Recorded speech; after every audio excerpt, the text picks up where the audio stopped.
What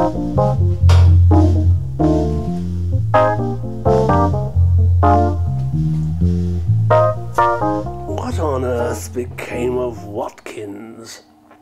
Oh, yeah, Watkins, I'd better explain. I was here in this pub and this person comes in and starts up a conversation. Watkins, his name. I say was, I don't know if he's alive.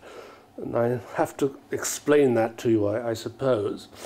He came in and seemed a sort of hail fellow, well-met type, slapped me on the back and said something from one of Rudyard Kipling's poems, "Better man than I am, Gunga Din." We got talking and he told me about himself. Apparently, he was a city man, working on the London Stock Exchange, and very occasionally he would then tell me about inside tips, what to buy on the stock exchange and so forth. He told me he was married with children, lived in suburbia somewhere, Surrey, and told me about his interests in life. He had one weakness, gambling. Yes, one of his favourite phrases was, in fact, going to the dogs, you know.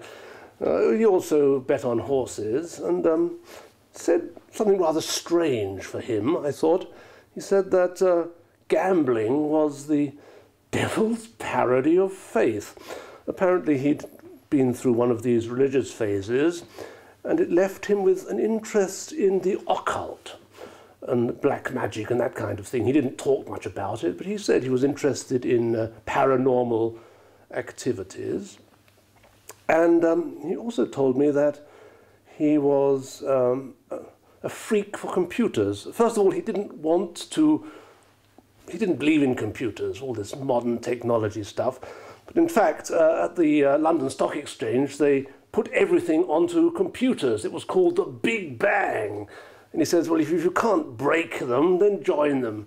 And in fact, I find computers, internet, absolutely indispensable. I mean, without it, what would life be? And he said he was even somewhat obsessed with computers, yes. I then noticed there was a kind of change of mood that came over him. It didn't come suddenly, it came gradually. I noted it in the way he looked, a kind of glassy look, a way off look in his eyes. I noticed it also in the words he used. He suddenly used damned all the time, the word damned, damned competitors, damned shares and so forth. Even his wife, he didn't actually say such bad things about her, but I did notice the word itch came into his conversation when he talked about her. I think it was the word itch, I can't swear to it. But anyway, he became more distant. And he wouldn't visit the Red Dragon quite so often. And suddenly, he didn't seem to come at all, perhaps once a month. And he wasn't really good company then, you know. I couldn't really start up a conversation with him. And the day finally came when he didn't turn up at all. And on Saturday I went to the Red Dragon and he wasn't there.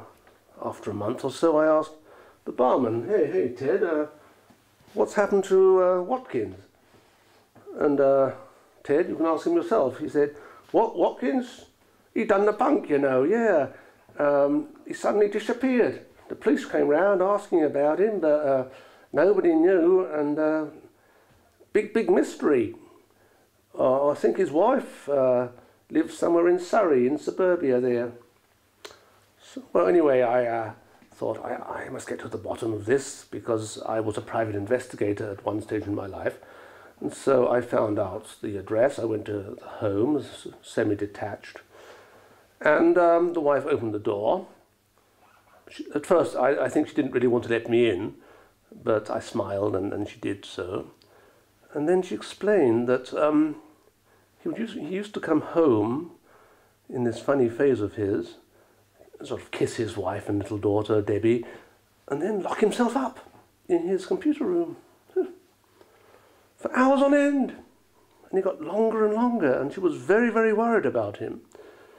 And so it went on until one night, there she was lying in bed, waiting for him, still in the computer room, and she felt all funny, yes, as though a cold shiver came over her, and very, very uncomfortable, and she wanted to talk to her husband, and there he was, so she went to the little room, but as she approached the door, she smelled something like bad eggs, and a sense of foreboding came over her. She knocked on the door, no answer. She opened it. Nobody there, except there was a haze, a kind of blue haze in the room, and she did notice a kind of black smudge on the ceiling. Could have been anything, but he wasn't there. Very, very strange. Had he gone out? What had happened? But he never came back. Never. She informed the police, and they thought he might have gone off somewhere or had a nervous breakdown, but he never turned up.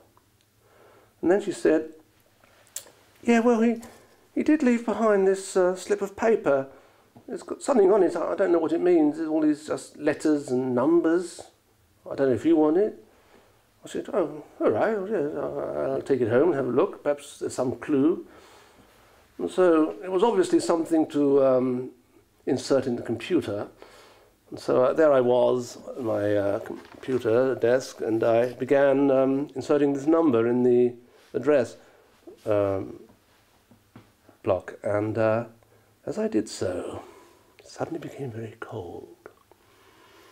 And I smelled something like bad eggs. And I sort of shivered all over. And I typed another letter into the computer, and it got worse and worse. And suddenly, I looked at the screen and I saw something horrible, something really hideous. And was it my imagination playing tricks on me? But I thought, no, this is going too far. So I burnt the slip of paper and discontinued my investigation. What on earth became of Watkins? Yes, Sophia.